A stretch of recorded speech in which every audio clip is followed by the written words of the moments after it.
Once a year, the streets of the motor capital of the world are altered to carve out a racing circuit. And today, it is the site of round 4 of the 1991 Firestone Indy Lights campaign. Hi, everybody. I'm Chris McClure, along with Jan Beekes, who was the 1988 Indy Lights champion and last year ran the Indy cars here in the streets of Detroit. He has first-hand knowledge of its characteristics. It's tough and it's tricky. You're right, Chris. It's one of the tightest races that they will participate in this year. It's tight, it's twisty, and there's definitely no room for error. One of the things you have to look here is it's so bumpy that the setup of the cars is critical. It is, however, a great place to pass, and I think we're going to see a great race here today. The man who has so far solved the setup problem best is with our Gary Gerald.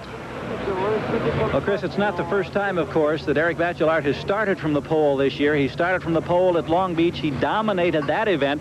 He has dominated qualifying, but this is a very physical, demanding racetrack. How much that you had during qualifying in this race?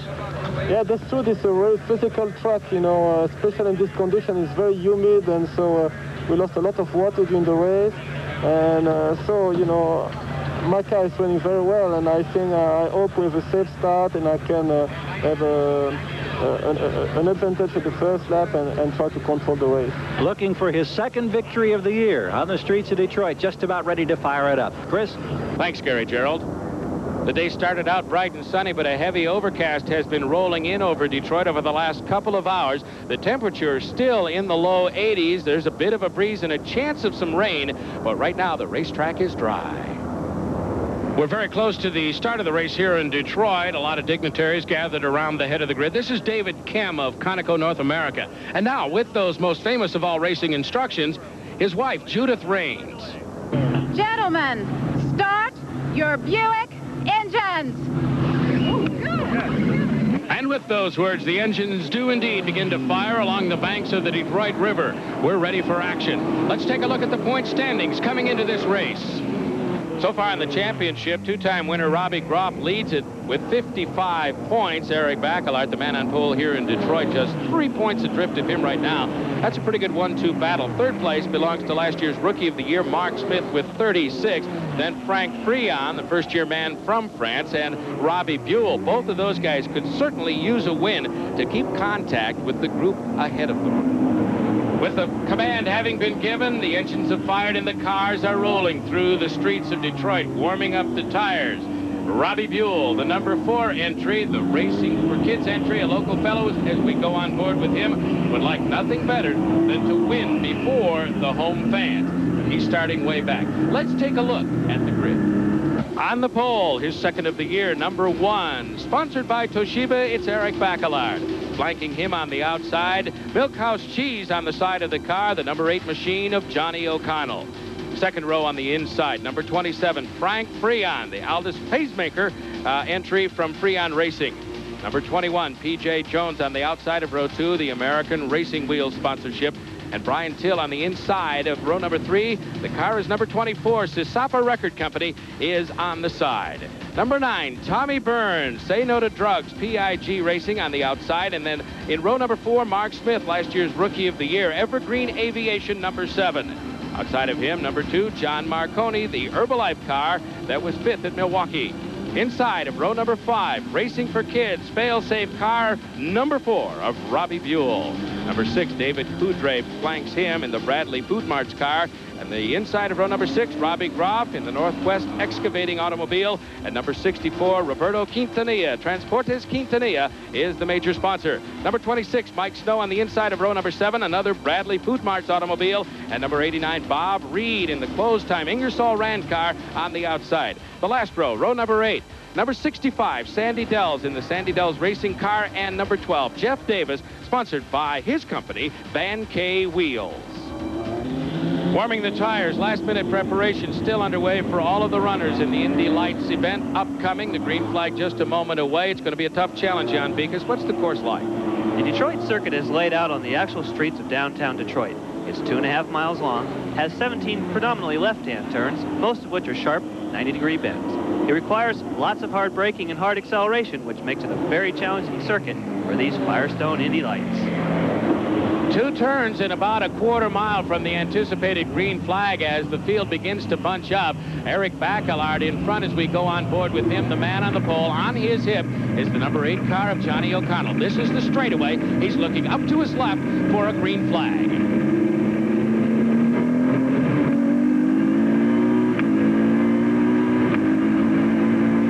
And the green flag waves. We are racing in Detroit.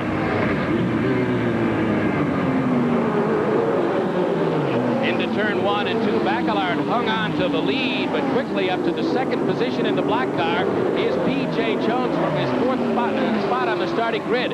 Johnny O'Connell back to 3rd, and Frank Freon, as they come up to the 3rd turn of the first lap, is in the 4th position. Then a clutch of the very tight turn there, and Bacalard got a pretty good jump, Jan Beekes, and he's out where he started at Long Beach from the pole to the lead. Can he go wire to wire? That's part of the question. You're right, Chris, but P.J. Jones has done what he's famous for, and that is making great starts. He went right around the outside. Now you can see he's already challenging Bacalard. Of course, these 2 cars are team cars, both of the Lanford garage, and they are also the only 2 cars that I saw on the grid that started on sticker tires, meaning brand new, fresh tires. Firestone radios under all the runners as they hit the north side of the course and the long Larned Street straight. As we go back on board with the race leader, this turn coming up 110 degrees to the left.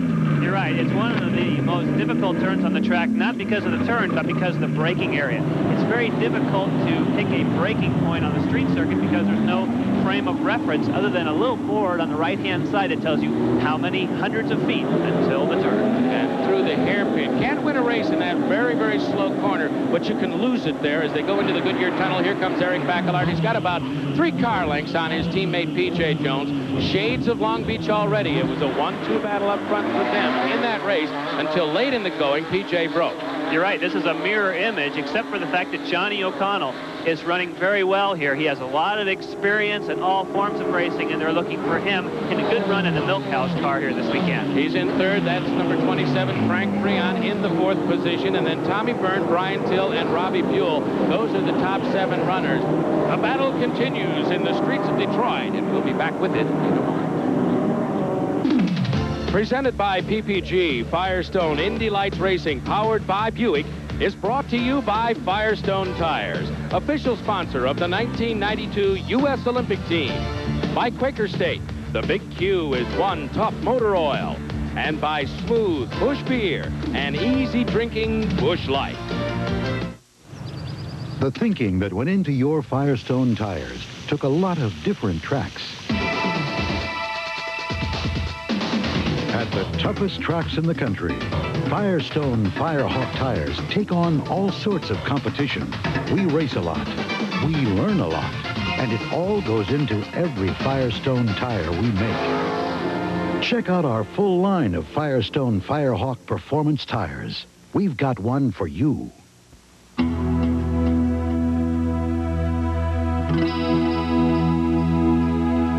Up here, the days run long. Sometimes the job is all uphill, but you keep on going. And once you've made it all the way to the top, the mountains will take your breath away and remind you there's no place you'd rather be than right here, right now. Some race to break down the limits. We race to limit the breakdowns. Proven tough under the most demanding conditions. Conoco, hottest brand going.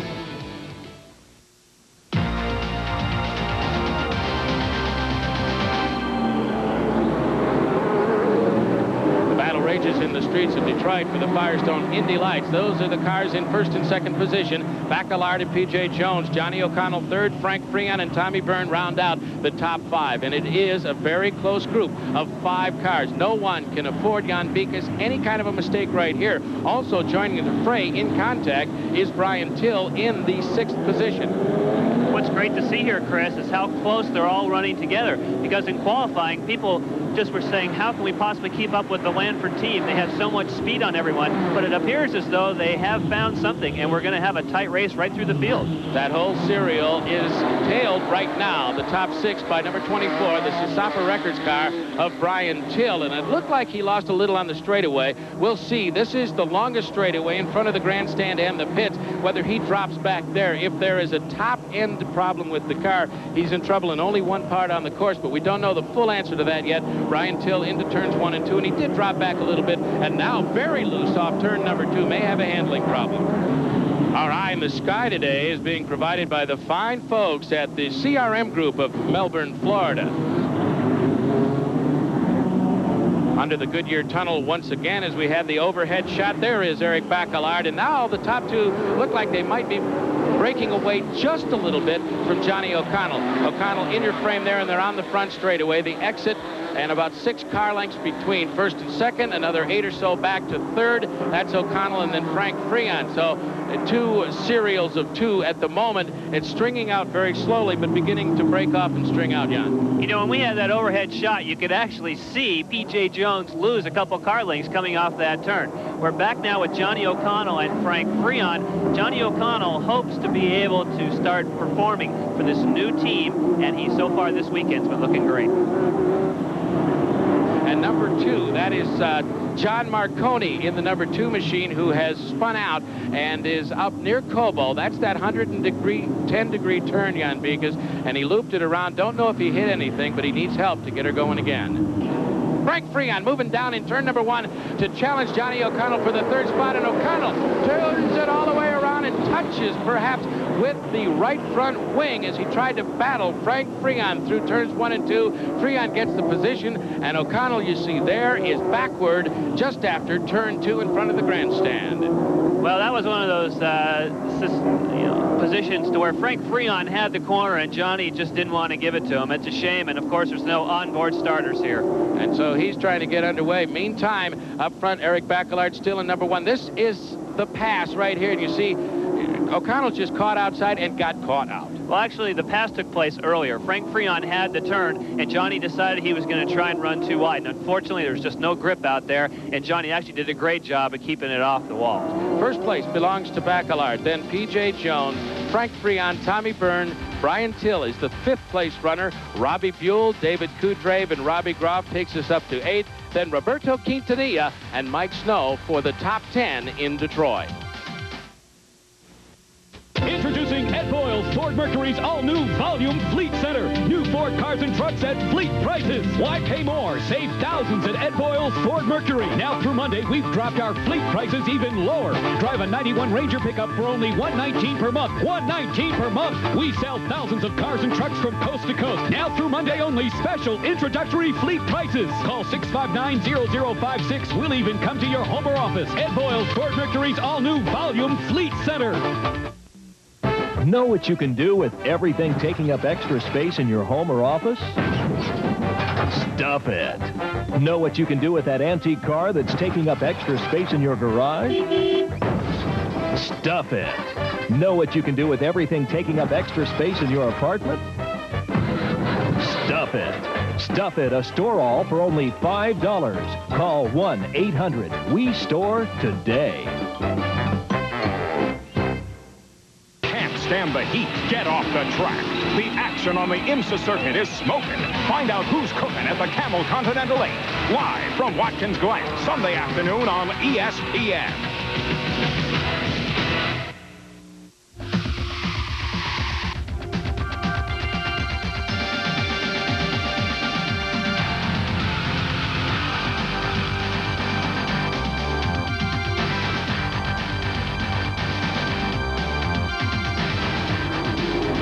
In the streets of Detroit, that is Roberto Quintanilla in the white and yellow car in a serial of 3 cars battling it out for 7th position. On the front straightaway, the blue car is David Kudrave. He has the 7th spot. Sandwiched between the 2 is Robbie Groff, who moves down to the inside. He wants to make a move in turn number 1. Not this time, but Kudrave, you see the wiggle there as he gets in a little bit too hot, and Groff sliding through underneath has the 7th spot. Here comes Quintanilla to challenge Kudrave for the next position up the track. Coming up to turn number 3 and 4, a twisty part apart with some difficult turns. Probably will not offer an opportunity to Quintanilla to get through, but he will keep the pressure up as much as he possibly can. Robbie Buell is currently riding in the 6th position, and there you see on board through turns 1 and 2 as the acceleration comes up. Now turn 3 lies ahead. This is a tough one as he takes a look over his shoulder.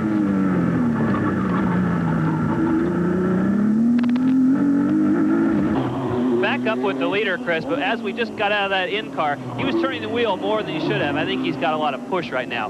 But Eric Bachelard certainly doesn't have any pushing, man. He's got it all his own way. 2 laps ago, his lead over P.J. Jones was 1.77 seconds. Last time through, 2.44. P.J.'s got a problem. Wow, he really is falling back. I doubt that would just be that wing. There must be something much more wrong with that car. We can't even get him in the picture there. So Eric Bachelard is again going to have it all his own way, it appears. And there is PJ on the outside. Cannot tell if he's made contact or if he's just pulled off. P.J. Jones now is climbing out of the car. That's in turn number 6 at the far northeast corner of the race course in front of the Automotive News building. It's a very fast left-handed turn, and there is a local yellow being displayed in that area because you can see it's a bit of a blind corner for those coming up to it.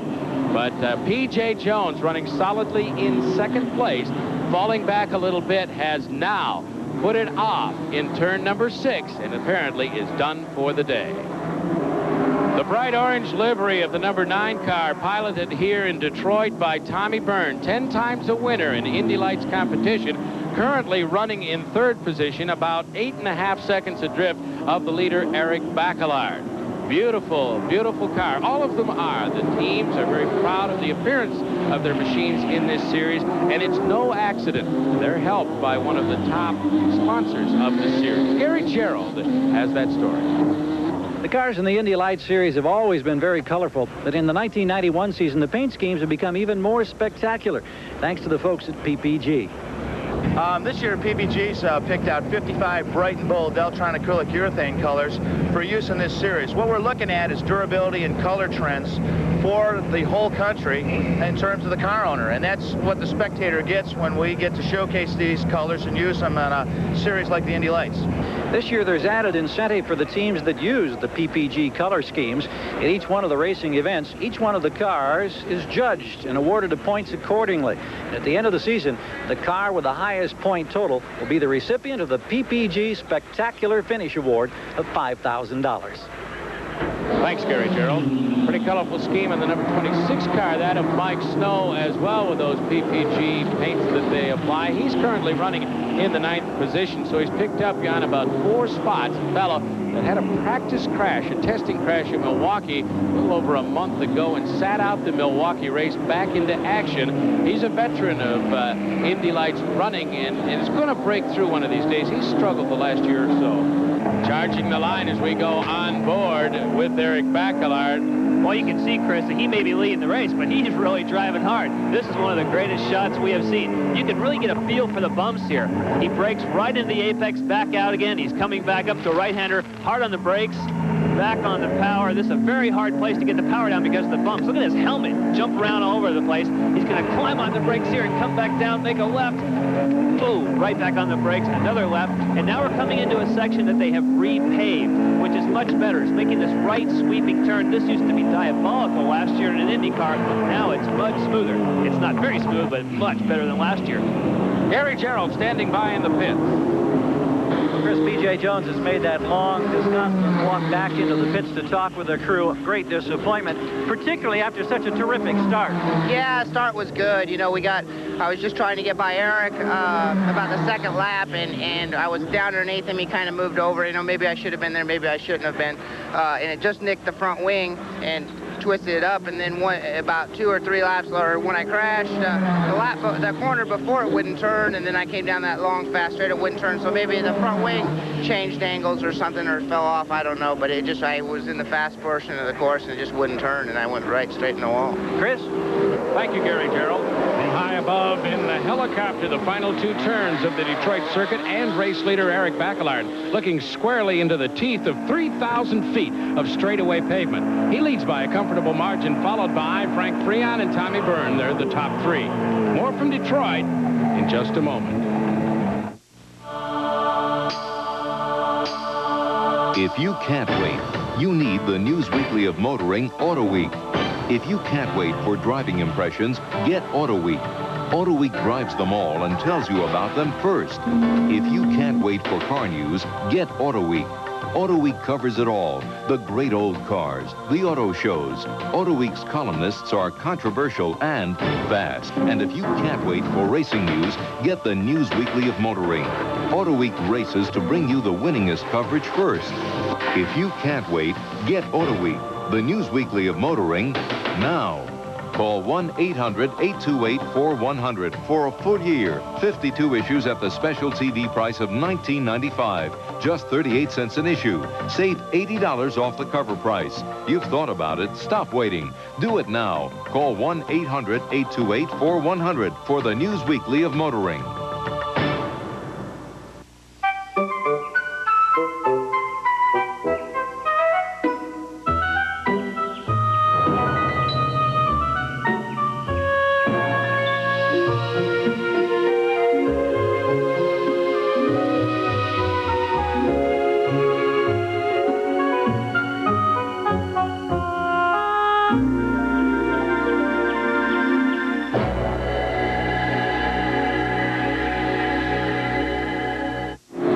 Back to Detroit, everybody. I'm Chris McClure along with Jan Beekes.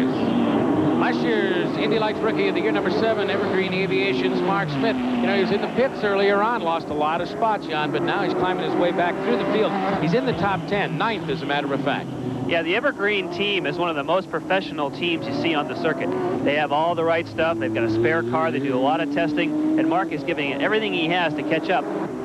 He started 9th. He's now running 5th. The car is number 4. Robbie Buell behind the wheel. It's the Racing for Kids entry as we go on board with Robbie through turns 1 and 2. He's had a difficult, somewhat frustrating year after a good rookie campaign last season. But running 5th now, he's going to get some points. It's pretty rewarding so far in this race, Jan Beekes, in front of the hometown fans. You're right, but you can see why he's not running up front, and that is, in fact, he's got a lot of push. What I mean by that is he's having to turn that wheel much more than you should.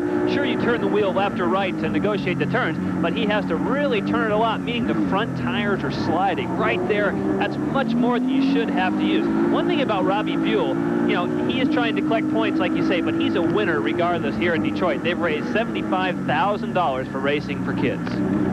Well, there's a battle that's been threatening to join for several laps as Roberto Quintanilla in the 64 car has finally come to terms with Robbie Groff. It's for 6th and 7th, and Quintanilla perhaps having his best single drive in his Indy Lights career. You're right. He's pushing the series leader right here, and he's pushing him hard. He's looking for a way by. They call him Beto Quintanilla. He's got a great sense of humor, and he has definitely had his ups and downs in Indy Light racing. They used to call this car as he makes a move on the inside, and he takes it. Just took it down deeper and tucked into the right-hand side of Buell and picks up the position. The battle for second position rages on the north side of the course. This is the Larned Straight. Very bumpy here. Number 27, Frank Freon, is in the second spot. Third to Tommy Byrne in the orange car. Then number 24, Brian Till, the Sisapa Record Company's sponsored machine, as they move down to a break point at the tightest part of the course, the hairpin at the far western end and into the tunnel. Eric Bacallard leads. Frank Freon in second. Tommy Byrne is third. Brian Till fourth. And Robbie Buell right now is the 5th place runner at Detroit. Presented by PPG, Firestone Indy Lights Racing, powered by Buick, has been brought to you by PPG, world leaders in automotive finishes, by Quaker State, the Big Q is One Tough Motor Oil, and by Choice Hotels International. Some race to break down the limits. We race to limit the breakdowns. Proven tough under the most demanding conditions. Conoco, hottest brand going. Brett Bodine, one tough driver, talks about Quaker State, one tough motor oil. At North Wilkesboro, that Carolina asphalt was hot enough to fry our King Racing Buick. Our engine was running hot, 240 degrees, and I had to keep pushing it over 8,000 RPM. Now that's when you start worrying about your oil's viscosity breaking down. But when the going got tough, the same Quaker State you can buy right off the shelf was tough enough to get me to the finish line first. Quaker State is one tough motor oil. You know, people say to me, Sonny, You're rich, handsome, and talented, and I say, au contraire, I'm not rich. That's why I got the new coupon book available from any choice hotel like Econo Lodge, Roadway, and Friendship. It could save you over $1,000 at places like Pizza Hut, Alamo Rent-A-Car, and theme parks. Call now, because they've got yours, babe. Call 1-800-4CHOICE to reserve your room and free coupon book. Supplies are limited. The Los Angeles Dodgers are leading the National League West. The bionic arm of Oral Hershiser is back to its old dominating self. The Dodgers face the Braves live at 8 Eastern on ESPN, Sunday Night Baseball. Welcome back to the Motor City. It's round 4 of the 1991 Firestone Indy Lights campaign. And the white flag flies for the race leader, Eric Bacalard. He's up by about 22 seconds over those battling for second, third, and fourth place points. Through turns 1 and 2, nice and smoothly on the front straightaway. Freon holds on to second. He's got a decent space back to Tommy Byrne and then Brian Till. 3 and 4 is the tightest battle in the serial. Brian Till, if he's going to make a move, he has to do it quick. He's not close enough yet.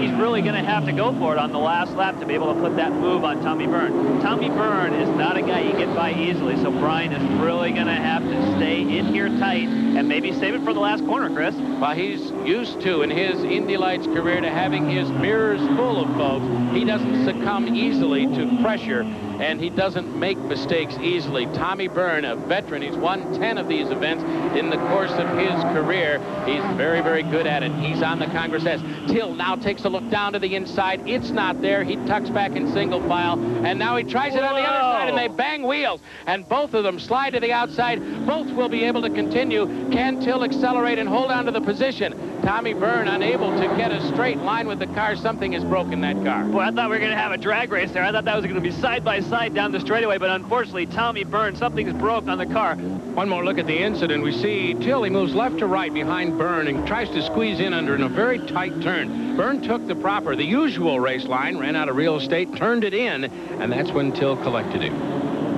Meantime, Eric Bacalard is moving through his final 2 turns. He's on the front straightaway and anticipates the checkered flag. 200, 100, and 0 yards to go. The checkered flag waves for Eric Bacalard, his second wire-to-wire victory of the 1991 Firestone Indy Lights campaign, coupled with his win at Long Beach. Coming off the final turn, the blue livery of Frank Freon. He will get his second place finish safely tucked away, and arriving shortly on the front straightaway after that brilliant duel and then contact on the north side of the course that put Tommy Byrne away is Brian Till for a third place finish.